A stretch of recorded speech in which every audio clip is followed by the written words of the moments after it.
మన ఆచారాలు, సంస్కృతి, సాంప్రదాయాలకు స్వాగతం. గిరి ప్రదక్షిణ అనేది భక్తులు ఒక పవిత్ర పర్వతాన్ని లేదా దేవస్థలాన్ని చుట్టేస్తూ నడిచి చేసే పూజా విధానం. సింహాచలం గిరి ప్రదక్షిణ అనేది విశాఖపట్నం సమీపంలో ఉన్న ప్రముఖ నరసింహస్వామి దేవస్థానమైన శ్రీ వరాహలక్ష్మీ నరసింహస్వామి ఆలయం చుట్టూ చేసే గిరి ప్రదక్షిణ. అసలు ఎందుకు చేస్తారు? భక్తి పరవశం. భగవంతుణ్ణి పూర్తిగా శరణు వెళ్ళిపోయేలా ఈ నడక భక్తిని వ్యక్తపరుచుతుంది. పాప విమోచనం. గిరి ప్రదక్షిణ చేయడం వలన పాపాలు తుడిపోబడి పుణ్యఫలాలు కలుగుతాయని నమ్మకం. శరీర శుద్ధి. ఇది ఒక శారీరక సాధన కూడా. చుట్టూ 32 కిలోమీటర్ల నడక వల్ల శరీర శుద్ధి, ఆరోగ్యం మెరుగవుతుంది. ప్రత్యేకమైన రోజుల్లో ప్రాధాన్యత.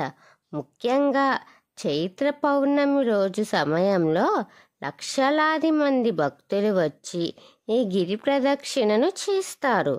32 కిలోమీటర్ల చుట్టుకొలతతో ఉన్న సింహాచలం కొండ చుట్టూ ఏటా ఆషాఢ పౌర్ణమి నాడు లక్షలాది మంది భక్తులు కాలినడకన ప్రదక్షిణ చేస్తారు. ఆంధ్రప్రదేశ్లోని వివిధ ప్రాంతాల నుంచి కాకుండా తెలంగాణ, ఒడిశా, కర్ణాటక, పశ్చిమ బెంగాల్, తమిళనాడు రాష్ట్రాల నుంచి కూడా భక్తులు వస్తూ ఉంటారు.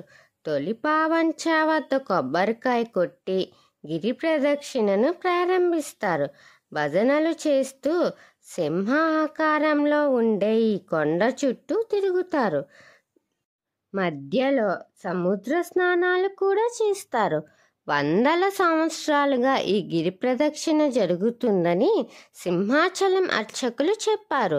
సింహగిరి అంతా పచ్చని చెట్లతో నిండి ఉంటుంది. కొండకి ఇరువైపులా విశాఖ ప్రధాన నగరంగా ఉంటుంది. భక్తులతో పాటు నరసింహస్వామి వారి పూల రథం కూడా 32 కిలోమీటర్లు తిరుగుతుందట. గిరి ప్రదక్షిణలో ఈ రథం ప్రత్యేక ఆకర్షణగా ఉంటుంది. గిరి ప్రదక్షిణ సందర్భంగా విశాఖలోని సింహగిరి చుట్టూ పండుగ వాతావరణం ఉంటుంది. ఆషాఢ పూర్ణిమ నాడు సింహాచలం గిరి పూర్ణిమగా పిలుస్తారు. ఓం నమో నరసింహాయ. అసలు ఈ గిరి ప్రదక్షిణ రహస్యం ఏంటో తెలుసుకుందాం. గిరి ప్రదక్షిణ చేస్తే భూ ప్రదక్షిణ చేసినంత పుణ్యమని భక్తులు నమ్ముతారు. కానీ ఎందుకు?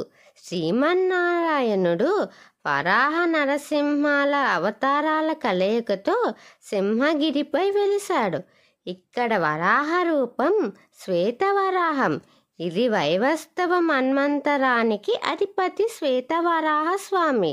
ఈ మన్వంతరంలో ఉన్న మనందరినీ కాపాడేది ఆయనే కాబట్టి ఆయన వెలసిన సింహగిరికి ప్రదక్షిణ చేస్తే మన కోరికలు నెరవేరుతాయని క్షేత్ర మహాత్మ్యం చెప్తుంది. మన ఆచారాలు, సంస్కృతి, సాంప్రదాయాలు వీటి మీద మీకు ఆసక్తిగా ఉంటే నా ఛానల్ని సబ్స్క్రైబ్ చేసి అలాగే పక్కనే ఉన్న బెల్ ఐకాన్ క్లిక్ చేయండి. నా వీడియోస్ని మీరు ఆదరించి లైక్, షేర్, కామెంట్ చేయండి. ఓం శ్రీమాత్రే నమః.